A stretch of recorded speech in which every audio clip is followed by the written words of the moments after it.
नमस्कार दोस्तों, स्वागत है आप सभी का आपके अपने YouTube चैनल एजुकेशन मित्र बाय शिव कुमार सर में। जैसा कि हम सभी को पता है कि हमने जो 10th चैप्टर है वो स्टार्ट किया हुआ था और 10th चैप्टर के अंतर्गत हम प्रेजेंट परफेक्ट टेंस तक हम कर चुके थे और आज जो हमारा टॉपिक है वो टॉपिक है प्रेजेंट परफेक्ट कॉन्टिन्यूअस, यानी टेंस का पार्ट नंबर 4 जो है वो हम करने जा रहे हैं प्रेजेंट परफेक्ट कॉन्टिन्यूअस टेंस।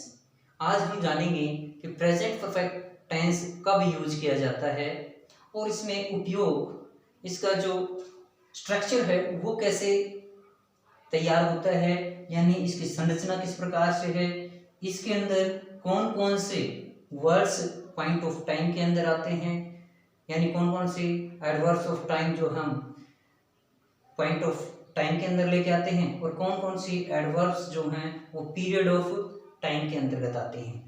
तो आइए चलिए शुरू करते हैं अपना आज का टॉपिक। सबसे पहले प्रेजेंट परफेक्ट टेंस में हेल्पिंग जो वर्ब है वो हम कौन सी यूज करते हैं उसके बारे में जानते हैं।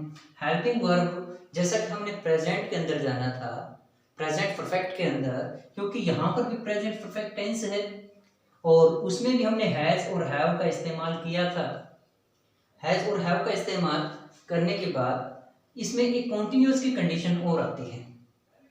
तो कॉन्टिन्यूअस की कंडीशन का मतलब वर्ब की फर्स्ट फॉर्म के साथ आईएनजी। यहाँ पर देखिए ये दोनों टेंस की कंडीशन को फुलफिल करेगा।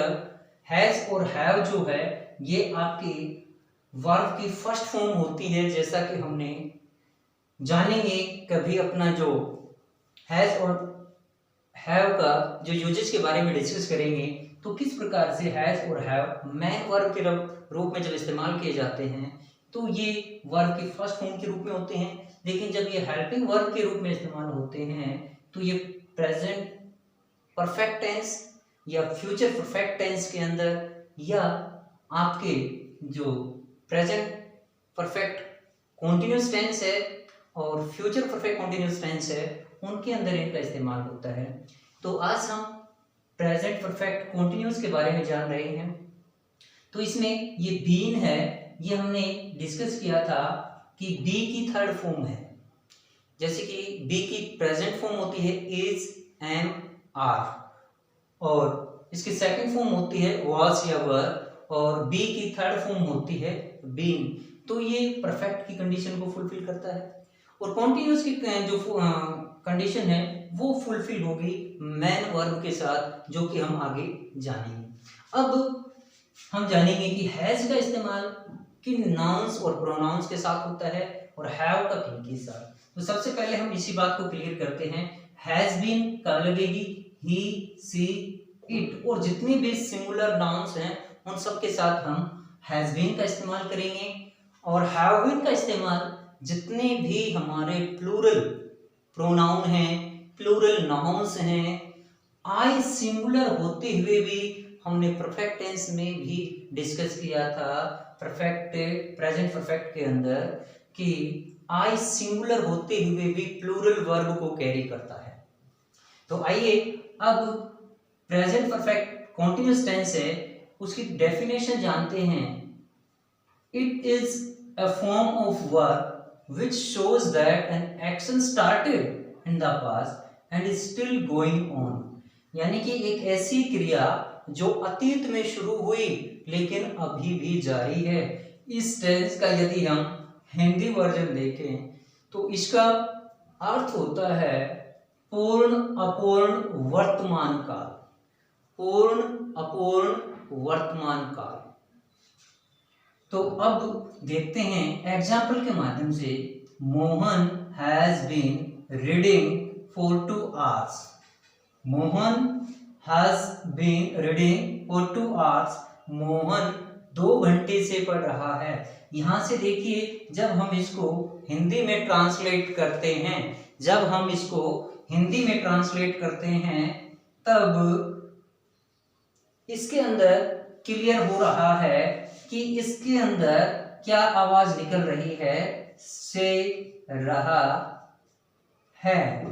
यानी इसके अंदर अगर जो हिंदी में पहचान करना चाहें तो जब इसका हिंदी ट्रांसलेशन करेंगे तो से रहा है, से रही है, से रहा हूं, ये वर्जन जो निकलेगा।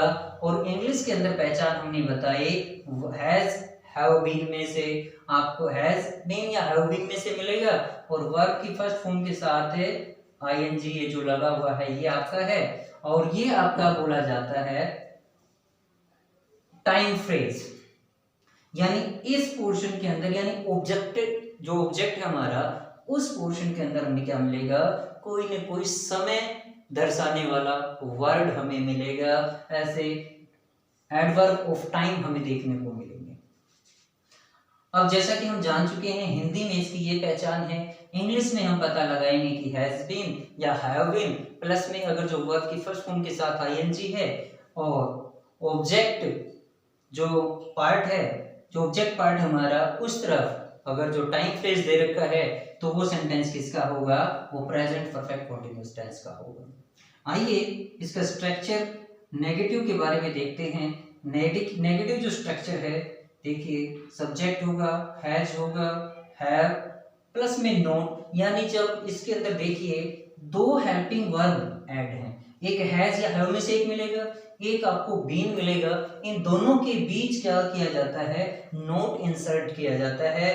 फिर वर्ब की फर्स्ट फॉर्म के साथ आईएनजी, ऑब्जेक्ट होगा तो ऑब्जेक्ट जो है टाइम फ्रेज वो आ जाएगा आपका। अब मान इसको देखते हैं हम इस एग्जांपल के माध्यम से, they have not been playing. अब यहाँ पर मान लीजिए ऑब्जेक्ट हम ले लेते हैं, यहाँ पर मान लीजिए क्रिकेट ले लेते हैं, खो खो ले लेते हैं, कोई भी गेम ले लिया आपने, गेम का नाम ले लिया, ये गेम का नाम क्या हो गया, यहाँ पर ऑब्जेक्ट हो गया। सिंस मॉर्निंग ये पार्ट ऑफ डे है, पार्ट ऑफ डे। आगे जब हम इनके सेंस और फॉर के यूजेस के बारे में जानेंगे तो उसके अंदर हम बताएंगे कि ये क्या है। इंटरोगेटिव के अंदर देखिए, इंटरोगेटिव दो तरीके से बनाए जाते हैं, एक WH वर्ड से और एक हेल्पिंग वर्ब से। हेल्पिंग वर्ब से जो क्वेश्चन बनाए जाते हैं, जो इंटरोगेट किया जाता है, उसका आंसर हमें यस और नो में देना होता है। जबकि WH वर्ड से जब क्वेश्चन कोई पुटअप किया जाता है तो उसको हमें एक्सप्लेनेशन के साथ शो करना पड़ता है।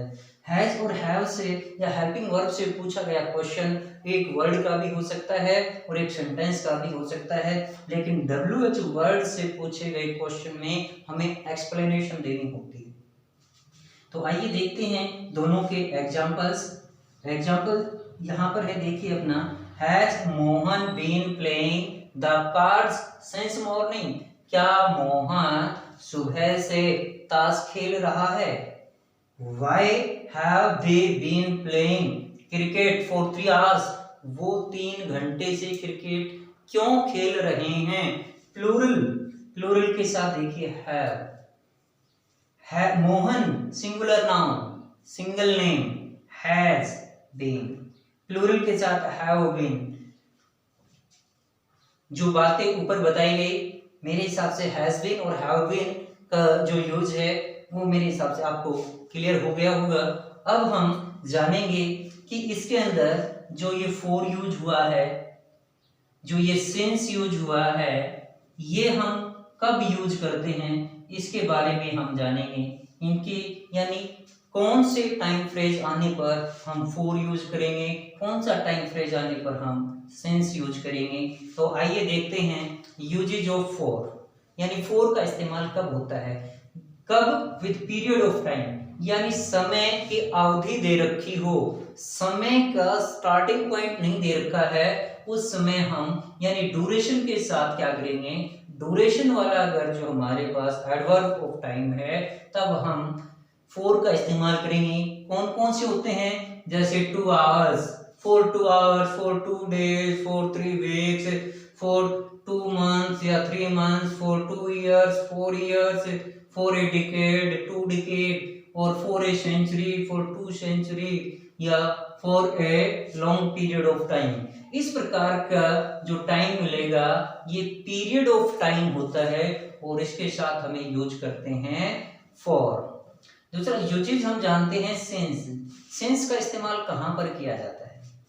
सिंस का प्रयोग पॉइंट ऑफ टाइम के साथ किया जाता है।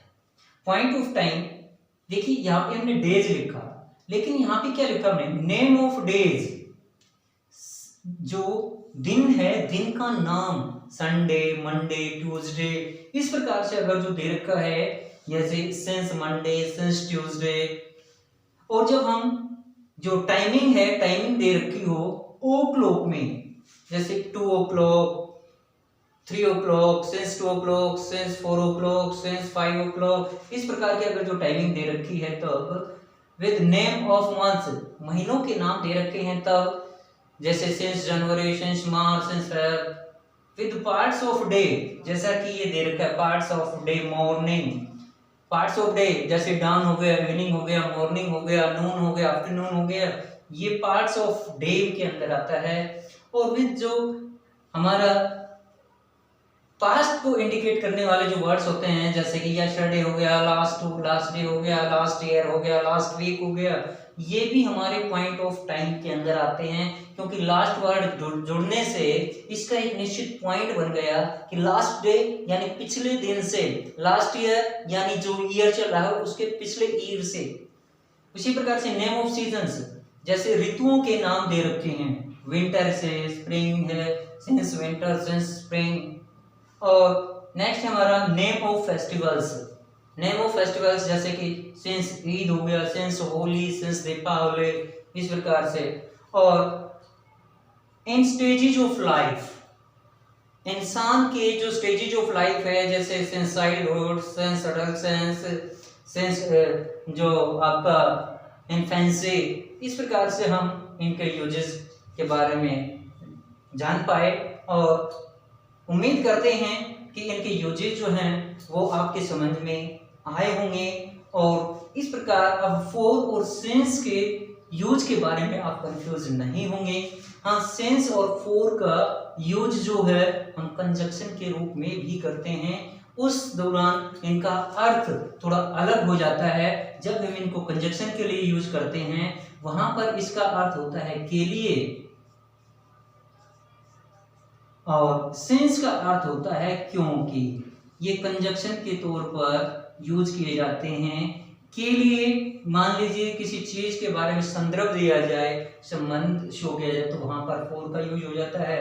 और सेंस जब रीजन दिया गया हो, रीजन को क्लियर करना होता है, तब हम सेंस हो गया, एज हो गया, बिकॉज हो गया, और कई बार फॉर का भी हम इसके लिए इस्तेमाल कर लेते हैं। तो उम्मीद करते हैं कि आपको ये लेक्चर पसंद आया होगा। पसंद आया है तो आप लेक्चर को जो है सब्सक्राइब, लाइक करें और शेयर करें। Thank you.